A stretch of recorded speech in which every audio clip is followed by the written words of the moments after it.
दोस्तों ओप्पो ने F15 के लॉन्च के बारे में अनाउंस कर दिया है और उसके हिसाब से वो 16 जान को लॉन्च हो जाएगा।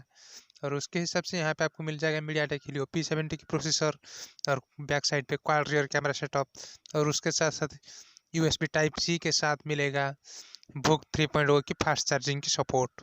पहले हम इस फ़ोन की बॉडी के बारे में बात करते हैं। यहाँ पे आपको मिल जाएगा 7.9 mm की थिकनेस, जो कि बहुत ही थिन फ़ोन होने वाला है।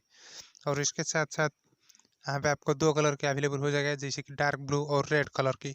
अगर इसकी डिस्प्ले के बारे में बात करते हैं, यहाँ पे आपको 1080x2340 रिजोल्यूशन की 6.4 इंचेस की फुल HD प्लस डिस्प्ले मिल जाएगा, जहाँ पे आपको एक ड्यू ड्रॉप नॉच दिखने के लिए मिल जाएगा टॉप साइड पे। और ये एक AMOLED स्क्रीन होगा जो कि गोरिल्ला ग्लास 5 के साथ प्रोटेक्टेड है। और यहाँ पे आपको मिल जाएगा 403 ppi की पिक्सल डेंसिटी। और स्क्रीन टू बॉडी रेशियो के बारे में बात करते हैं, यहाँ पे आपको मिलेगा 90% की स्क्रीन टू बॉडी रेशियो। बात करें इस फ़ोन की परफॉर्मेंस की, तो यहाँ पे आपको out of the box Android Pie 9.0 की सपोर्ट मिल जाएगा। और यहाँ पे आपको रैम मिलेगा 8GB की, जो चिपसेट हुए है मीडियाटेक के हीलियो P70, जहाँ पे आपको 2.1 गीगाहर्ट्ज की क्लॉक स्पीड मिल जाएगा। और ग्राफिक्स के सपोर्ट के लिए माली G76 MP3 की सपोर्ट है।